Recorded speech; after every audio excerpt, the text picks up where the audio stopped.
delegates, colleagues, friends. Great to see so many people logging in, not just for this event, but for all the others.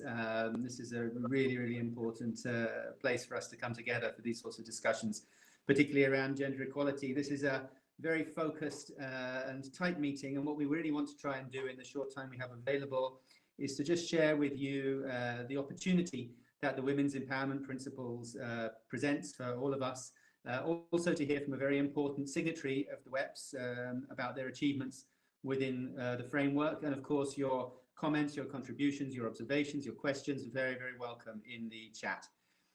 For those who aren't familiar, the WEPs is a global framework developed jointly, UN Women and the Global Compact. We work together on it, and it is to assist companies in implementing the SDGs, obviously particularly with a focus on SDG 5. It's a framework and a very practical tool for business to figure out how to do better and to meet ambitions on gender equality and women's empowerment. It's more than just a commitment. As I said, it's a framework for action with an accompanying suite of tools and knowledge products to support everybody that signs up to achieve the ambitions and the scope of the WEPs.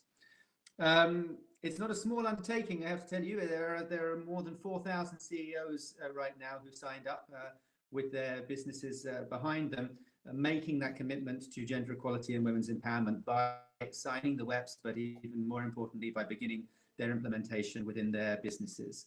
And this idea, of course, and the reason that so many of us are here is not just because we know that, particularly as we look 25 years on from the Beijing conference, that progress on gender equality has been slow and in some areas glacial. And it's not even just because we know that COVID-19 has sent us backwards and has resulted in what many people refer to as a she-cession, the very differential impacts of this crisis that we find ourselves in right now. But it's also because we know that the role of business for gender equality is absolutely central and essential. And so the WEPs really, I think, has never been more relevant than it is today. So we're really hoping in this short time that we have available to inspire you to either find out more if you don't know so much, to sign if you haven't already and you're in a position to do so, and to become part of this community of companies across the world that are part of the WEPs family, working together to achieve gender equality through business. So let me stop there and hand over to Meral, who's going to tell us a little bit more about what the WEPs are. Meral, over to you. Empowerment Principles is a joint initiative of UN Women and UN Global Compact. But here is the question for many companies: how to engage them first and how to implement the WEPs. The WEPs Secretariat worked on a full cycle of WEPs journey for all signatories throughout their different level of engagement with the WEPs. So there are several stages, there are 6 stages, and we provide companies resources, tools, and capacity building to support them at each stage. So the journey begins from the moment the company hears about the WEPs, so it's here, the consider stage, and they are interested, they want to learn, but they need to get the support of the senior management. Then they sign the WEPs, and then they come to the action stage. They have to activate it. So they begin developing their gender action plan, and they start implementing. At the engage stage, it comes the moment when the signatory wants to export their good practices and policies, and they want to be a voice for the WEPs more than anything. And then they advance slowly to the maturity stage with the WEPs framework. And at the last stage reporting, the company measures the progress against their WEPs action. So we have really now with more limited time to go over all the resources, but just I would like to get to give you a glance of how each stage look like. So first of all, for all the participants who are not signatory here, please sign on WEPs. And here are several pictures of some celebratory moments. One Kazakhstan, Turkey, Kenya, Saudi Arabia, Dubai, and Pakistan, and where you can see different teams and different companies celebrate differently. And after once they are a signatory, they receive the confirmation, and they are invited to create their company profile page. So here you see the company profile page of our panelists, and who is also a UNGC member, as you can see at the right of the page. So this is a great way to communicate your commitment to gender equality and women's empowerment, and it also gives high visibility to the actions a company take. And preparing the code cards and sharing is a great way to communicate your commitment. So when we see a company really deep dive on a specific area, I mean, that can be closing gender pay gap, establishing mentoring program, establishing a career advancement for women, or gender responsive procurement policies and practices, and with concrete results. And we try to engage with them and with the company, and we develop case studies with them. You can find all the case studies at webs.org/resources. Here, it is just a glance on a few of them under different webs.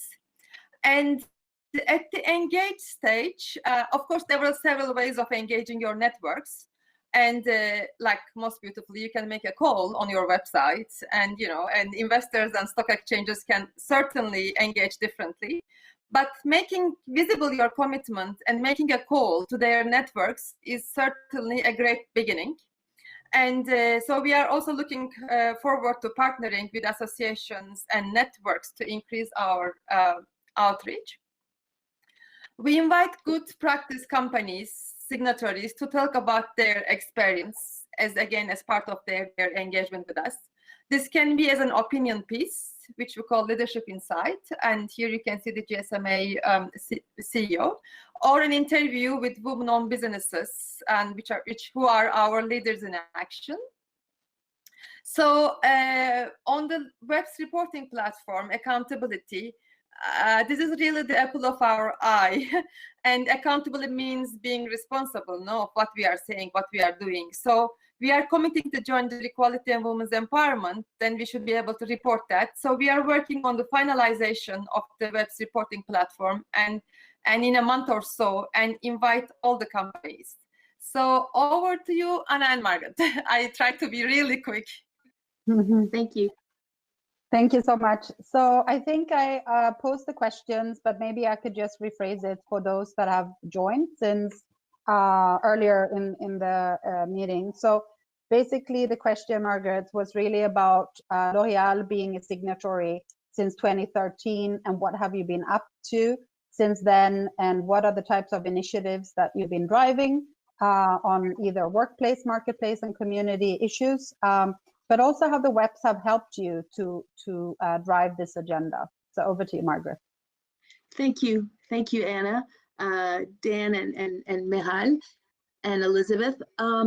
So L'Oreal actually started with several diversity and inclusion matters in 2005. What the WEPs, the Women's Empowerment Principles, enabled us to do was to actually have what Dan said was a real framework for a global framework for action. So it enabled us as a group with almost 90,000 people worldwide working in our plants, in our labs, in our offices, to have that framework. So even though it comes from the top and it comes from our CEO, we were able to kind of roll out an action plan. So it enabled us to promote women in leadership positions, in strategic positions, to reach that gender equity at all level and across all level of our company. Today we have over 64 women managers and in leadership positions at L'Oreal. It also enabled us to work on more complicated issues like closing the gender pay gap. I say complicated because we didn't necessarily at the time have the tools. So we worked with independent researchers to find and to analyze all of the pay gap when there was a pay gap, and to enable our teams to close it year after year. This was an effort that was started here in France at headquarters and then became global. So today, I can't say that throughout all of our subsidiaries we have no gender pay gap, but we're close to nothing at this stage after this collective effort. So I think what really the women empowerment principles have enabled us to do is to measure, in order to achieve the goals that we've defined to reach gender equity, but also to tackle more complicated or challenging matters such as everyday sexism or issues related to domestic or gender-based violence. So we also decided that we should lead by example, that we should, as a WEPs signatory, that we should be part of that, and that the private sector should also innovate in that matter. So that's actually the case study that we've done together for this year, and I think Meral has posted it in the chat. Yeah. So thank you very much. So it hasn't been a straight road. You have had some challenges on the way. Can you talk a little bit about those? In terms of challenges, I think the challenges, we had fewer because of the commitment of our CEO and of our executive committee. So frankly, we have a very kind of decided, and the fact of signing in 2013 and making it official with the United Nations, it also enabled us to really pull through and roll it out. So yes, we've had challenges in terms of semantics, like for instance, for gender pay gap, making sure that everyone from one country to the next, from cultures to cultures, we understood what we were comparing to make sure that we could actually have the same KPIs. So that's the type of challenge we've been facing. On domestic violence, we faced issues of explaining that it wasn't a private matter, that it was actually something that we had a responsibility as the workplace to offer an inclusive setup so that people could speak up and disclose if they were being a victim. As we know, 1 in 3 women go through some sort of violence in their lifetime, and most of those violences happen at home. So the only place that they can actually seek help or advice is in the workplace by definition, because it can't be at home. Most of them have been cut off from their families or friends. So this is something that we faced as a challenge, or I faced, and I got immediate support from my CEO, and today it's part of our action plan. No, thank you very much for raising that point on the CEO commitment being very valuable to be able to roll out all these programs. That is also a requirement to become a WEP signatory, is that we have the CEO on board and that you have that support when you work on these issues. You talked a little bit about everyday sexism and gender-based violence. What is everyday sexism? How has that materialized in the workplace, and how have you dealt with it? So at L'Oreal, we have 70% of our workforce is made up of women. And what we realized is that there was everyday sentences, words, comments that were offensive and that made the workplace feel unsafe for some of our coworkers. So we addressed the issue. Actually, we did it collectively. We didn't do it on our own. We actually reached out to 2 other companies based in France, and we put together a program, and we got over 60 companies to sign off. And then we developed it, and we're rolling it out globally. It's a very, very simple approach, but it's about having a zero tolerance policy on those type of comments, of those type of microaggressions. We're doing actually the same thing today with racism. So these are things that were just part of our culture, and also maybe because of being in a multicultural company, some things might have been lost in translations, not necessarily understood. And so we decided that we had to just put together this policy and have again our CEO, and in this case, the head of our the general manager of France, sign off and make sure that it was clearly stated. So there was a campaign, there was an awareness, and there's training. Education is absolutely key for all of these matters, by the way. But in this specific case, it was just raising awareness to a lot of people who were using terms that were being that were just offensive. No, excellent. And yeah, it's great to hear that the model that you had already developed was really replicable, that you could use it for other things as well. So thanks for sharing that. I know that we're running against time, so I'd like to just touch upon one other question that I had, is how have you been dealing with all these issues during the pandemic?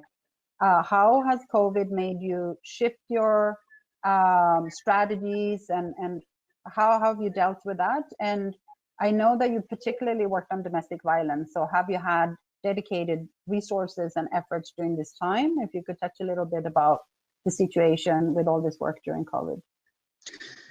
So we actually work on all matters, or we try to address all issues that deal with women, but also men, actually, gender equity.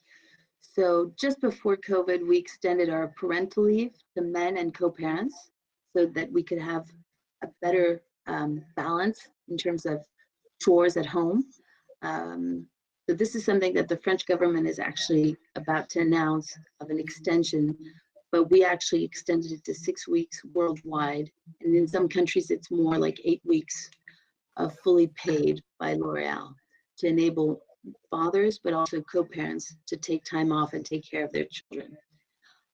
In terms of domestic violence, as we just spoke about it, we did a campaign as a coalition to raise awareness on like the local 1-800 number to speak out and to identify if people heard something happening to women, but also to children. So it was about family violence. The truth is, it was interesting. We had a lot of volunteers around the world who worked in our plants to produce, among other things, gel and other things that needed, obviously shampoo and things that we all needed during confinement and lockdown.